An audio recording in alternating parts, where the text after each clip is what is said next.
বনপাড়া হারোয়াতে। এখানে আমরা অ্যাডভোকেট এবং একই রুমে আমরা আপত্তিক অবস্থা পেয়েছি। আমরা এলাকার লোকজন নিয়ে এসেছি এবং আমরা সেই রুমে রয়েছি। তুমি এই রুমে নিয়ে এসে হুকুম দিছো, এটাই তো, এটা তো একটা ব্ল্যাক মার্ক। ওইকে এই রুমে পাইছে এসে তোমরা এই রুমে পাইছো।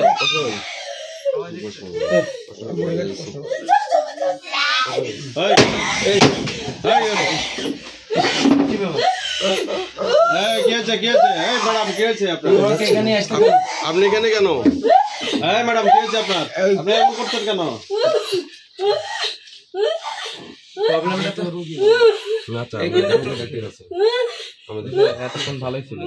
উনি তো ভালোই কথা সেটাই দেখি কতক্ষণ চলে।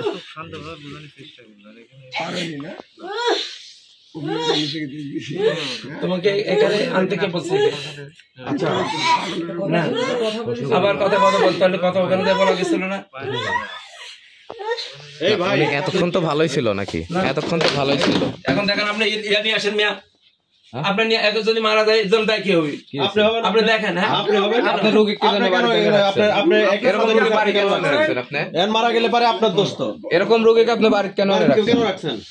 বলেন কেন রাখছেন? এত ক্রিটিক্যাল অবস্থা আপনি বাড়ি কেন রাখছেন? কে ভাই? কে হয়? আপনি ওনাকে প্রোডাক্ট দেওয়ার জন্য রাখছেন, আপনি চিকিৎসা করেন। কে হয় আপনার? কে হয়? কোথায় নেবেন আপনি এখন? কে হয় বলেন? রুমে কেন রাখছেন বলেন? এ কে হয় আপনার? কে হয় আপনার? এবার কথা বলেন, কাজের মেয়ে নাকি বলেন? ওনার বাপ মা এখানে নিয়ে এর আগে কাজ করছে। ওনার হাজবেন্ড আছে, ওনার হাজবেন্ড আছে না? হ্যাঁ ওনার হাজবেন্ড অনুমোদন দিয়েছে যে কি অনুমোদন দিয়েছে আপনার কাছে রাখতে? এক রুমে রাখার?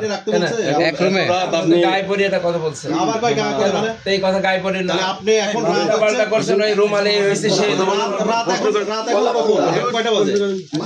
ওকে আপনার এই রুমে দাইকে নিয়ে এখন রাত কয়টা বাজে বলেন? তোমাকে দেখি রুমে দাইকে নিয়ে এসে ব্ল্যাকমেল করতেছেন। না না না ব্ল্যাকমেল ভাই, ব্ল্যাকমেল করছি ভাই। তাহলে এটা কি ভাই ব্ল্যাকমেল ওনাকে বলা যে গোটা এলাকার লোক জানে, তাই সমস্যাটা কি? না বলেন, আপনি বলেন যে এটা কি নৈতিকতা থেকে এই এখন মৃত্যু পথযাত্রী একজন মানুষ। এর আগে বললাম আপনার কে হয়? উনি আমার কাজের মেয়ে হয়, এখন কাজের মেয়ে হিসেবে আছে এখানে। কাজের মেয়ে হিসেবে আছে? কাজের মেয়ে কি রকম ধরনের কাজের মেয়ে? কাজ করে, ভাত রান্না করে, বাচ্চাকে স্কুলে দেয়। আপনার রুমে আপনার স্ত্রী কোথায়? উনি আছে মেডিকেলে। কিছুক্ষণ আগে যে বললেন আপনার ক্লায়েন্ট, আপনি অবশ্যই ক্লায়েন্ট হিসেবে এসে কাজের মেয়ে হয়েছে, সমস্যা কি? এখানে শোন, একই জায়গায় এখানে শোন। এই অবস্থা কাজের মেয়ের জন্য আপনাকে রুমে রাখবেন? তোমাকে এখানে আচ্ছা আপনি একটু বলেন, আমরা চলে যাবো। আপনার কাজের মেয়ের জন্য কি একই রুমে রাখছেন? একই রুমে না, ওই আলাদা রুমে। আমার আলাদা রুম কি? হ্যাঁ আলাদা রুম কি? আপনার রুম কয়টা বাড়ি? আমার এই রুম আছে 4টা আছে। রুম 4টা রুম আছে? হ্যাঁ। আপনি তো এক রুমে থাকেন, 4টা রুম আছে, তাহলে আলাদা রুমে রাখলেন না? ইনি একজন অ্যাডভোকেট, নাম হচ্ছে।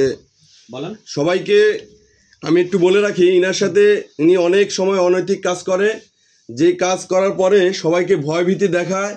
এই এলাকায় পুরো এলাকার মানুষ ইনার বিপক্ষে এবং কেউ ইনার ভয়ে ইনার সাথে কথা বলে না।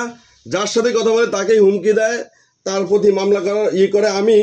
আমি ডিসি মহোদয়ের দৃষ্টি আকর্ষণ করছি, আমার মতো একজন ক্ষুদ্র সাংবাদিককে তিনি মামলার ভয়ভীতি বারবার দেখাচ্ছে আমরা এখানে আসার পর থেকেই। তো আমরা লাইভে আমরা এসেছি এবং ইনাকে এই যে আপনাদের সামনে পরিচিত করে দিচ্ছি। ইনি হচ্ছেন একজন অ্যাডভোকেট, ইনি মানুষের উপকার করার জন্য একটা পেশাতে এসেছে। আপনি কোথাকার অ্যাডভোকেট বলেন? আপনি বলেন কোথাকার অ্যাডভোকেট বলেন, পরিচয়টা দিয়ে দেন। পরিচয় দেন আপনার, বলেন একটু পরিচয়টা দেন, বলেন একটু, যেটা বলেন বলেন আপনি বলেন। আপনি আমাকে মানে এমন ভাই তাকাচ্ছেন, আপনি যা করার করে সমস্যা নেই। আমি আপনাকে মামলা ফাইল যে আপনি এখানে লোকজন আপনি মেয়েটাকে কেন রাখছেন এই রুমে? এই আপনি কি মেয়েটাকে কেন রাখছেন এখানে? আপনি কইলেন যে হুমকি দিচ্ছেন, আপনি আঙুল লাগাতে হুমকি না না দিচ্ছেন। এটা হুমকির পর কথা বলা হয়। আপনি এভাবে আমাদের তারা স্টুডেন্ট মারার জন্য করতেছেন। আমার কথা হচ্ছে ফার্স্টে একটা অসহায় মেয়েকে আপনি এই বেডে রাখতে পারেন? কিসের বেড না বেডে রাখতে পারেন? মারা যাবে না? না বেডে রাখতে পারেন? অসুস্থ হয়ে পড়ে আছে, মারা যাবে। ডাক্তার আছে, ওনার স্বামী আপনার কাছে রাখতে বলছে? ওনার স্বামী আপনাকে রাখতে বলছে? না বললে আমি অসগবি আপনার আমার কাছে রাখতে বলছে। আমার আচ্ছা একটু লাইভে ধরো তো। ওনার স্বামী একই রুমে রাখতে বলছে। সুপ্রিয় দর্শক, আমরা সুপ্রিয় দর্শক, আমরা এই মুহূর্তে রয়েছি বনপাড়া পৌরসভা হারোয়া এলাকায়। এই এলাকাতে